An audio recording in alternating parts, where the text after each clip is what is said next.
Здорово, пацаны. Когда-нибудь слышали про Valorant? Нет? Ну что ж, тогда придется рассказать.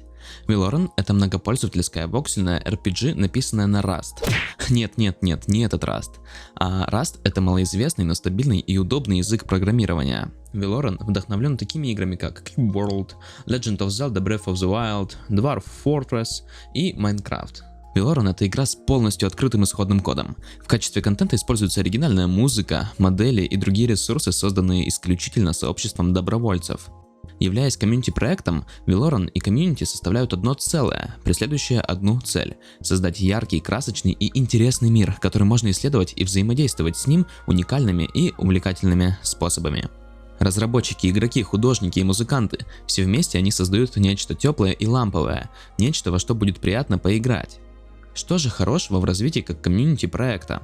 А вот вы когда-нибудь думали, как хорошо было бы самому разрабатывать игру, при этом не имея навыков в программировании или моделировании? Теперь вы можете вот в этом поучаствовать, даже не имея этих прекрасных скиллов. Именно комьюнити определяет вектор развития игры и предлагает идеи. Каждый может внести свою лепту, даже если ты не художник, программист или композитор, просто хорошей идеи будет достаточно, а ее реализацией займутся уже другие ребята. Не так давно появилась русская комьюнити по Valorant. Его основали наши старые знакомые, братишки из Лосоты, Денео и Ронвал. Связь с командой уже налажена, и их статус является официальным. Именно там кооперируется русская комьюнити. Они обмениваются идеями и моделями. Ссылка, конечно же, будет в описании. Также там можно найти дополнительную информацию, переведенные блоги разработчиков, скриншоты и многое-многое другое по проекту. Сам же проект находится еще в разработке на стадии ранней альфы, но планы разработчиков и комьюнити очень-очень амбициозны.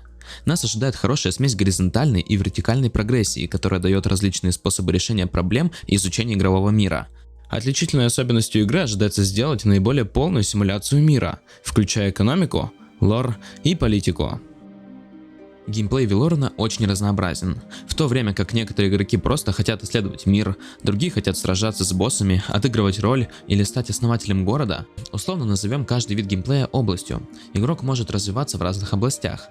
Вначале игрок имеет первый уровень во всех областях. Итак, предварительный концепт областей. Бой. Это убийство врагов, прохождение подземелий, захват точек и территорий. Исследование. Передвижение по миру, нахождение и коллекционирование ресурсов. Крафт. Создание предметов, создание построек и, конечно, готовка. Социальное – это у нас ролеплей, дружелюбные контакты. К колдовству относятся варка зелий, заклинания, манипуляции персонажами. Каждый левел в области будет позволять прокачать дерево навыков в конкретной области. То есть каждая область будет иметь свое дерево навыков. Разные навыки будут строить разное количество очков в зависимости от их силы. Улучшения будут построены так, чтобы игрок получал сильное улучшение каждый 5-й уровень в начале игры и каждый 10-й позже. Это побуждает использовать разные области и стили игры. Давайте рассмотрим пример углубленной области на примере боевой системы и строительства, которые из всех пока больше всего прописаны. Итак, бой. Боевка в игре активна. Это означает, что игрок не может просто стоять на месте, пока он сражается. Он вынужден уклоняться, блокировать удары, кувыркаться, использовать свое окружение и так далее.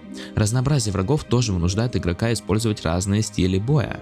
Это сохраняет боевку динамичной и более увлекательной. Также есть активные и пассивные улучшения, которые игрок может изучить.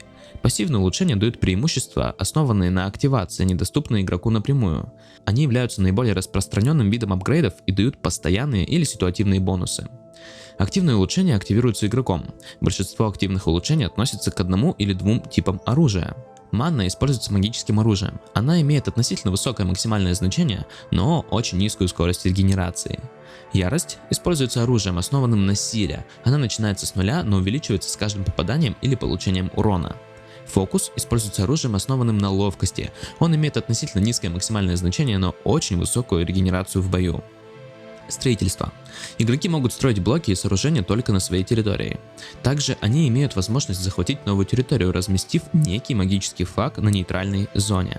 Игроки с удовольствием строят дома, фермы и замки, но недовольны, когда всякий сброд возится рядом с их постройками или строит что-то свое прямо рядом с ними.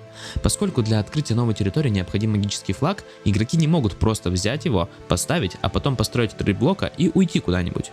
Ожидается, что игроки поймут, что эти флаги редкие и их использование должно быть хорошо спланировано. Кроме того, магический флаг будет полезен в качестве стратегической боевой механики, потому что при захвате флага территория меняет владельцев. Это подводит нас к следующему важному пункту. годная поддержка кланов или гильдий на серверах. Есть несколько причин захватывать территорию. Первая, само собой, в том, что игроки просто могут построить что-то интересное. Ну а кроме того, территория может быть важным пунктом для защиты особых ресурсов и вещей. Расширение и поддержание территории является одной из core идей Велорана. И тут всегда есть чем заняться. Например, планировать новый дом, нанимать новых NPC для постройки чего-либо, заниматься сельским хозяйством или ремеслом, и также защищаться от набегающих волн врагов. Как я уже упоминал, можно претендовать на вражескую территорию. Для этого вам необходимо владеть территорией прямо рядом с территорией противника. Затем вы можете расширить свою территорию, захватив вражескую. Поскольку убийство врагов усиляет, одна фракция может продолжать расширяться на вражеской территории. Существуют некоторые правила, которые определяют, может ли одна территория претендовать на часть другой. Территория, которая находится ближе к флагу и была основана недавно, нуждается в гораздо большей власти, чтобы претендовать. Это означает, что обороняющая фракция не может немедленно вернуть утраченную территорию. Власть в Велорине – это ресурс, предоставляющий использование территорий. Чем больше игрок использует свою территорию, тем выше будет его власть над ней. Например, когда игрок строит ферму, его сила для этой территории будет расти. Другие примеры усиления – это большие запасы на складе, живущие на территории NPC, большие структуры по типу стен. Вначале игроки должны покупать материалы и рабочих для своих проектов в соседнем городе. Они должны постараться сделать свою территорию прибыльной как можно скорее. Это означает, что они должны построить, к примеру, ферму, которая производит культуры, которые можно экспортировать без особой обработки. На заработанные таким образом деньги они могут продолжать покупать рабочих, чтобы построить первый дом и, возможно, забор вокруг территории. Пока игрок копит на свои фермы, он может исследовать окрестности и убивать NPC, которые дают ценную добычу. Когда территория становится достаточно большой, некоторые NPC будут рады поделиться с игроком. Это означает, что они берут часть ресурсов с фермы, чтобы прокормить себя, но помогают поселению. Это может продолжаться до тех пор, пока враги не поймут, что у игрока есть еда, которую они могут украсть. Это, конечно же, зависит от силы. А значит, иногда ночью враги могут попытаться атаковать базу, чтобы получить то, что они хотят. И чем больше ресурсов, тем, конечно же, сильнее враги. И чем годнее проект, тем выше заинтересованность. Не забывайте, что проект все еще в разработке, и эти концепты могут измениться. Конечно, новости выходят быстрее на нашем официальном русском сообществе по Велорану, а также не забывайте подписываться на наш официальный Discord канал и канал разработчиков. Слава братишкам из Лосоты, а также всего доброго и ждите новых видео.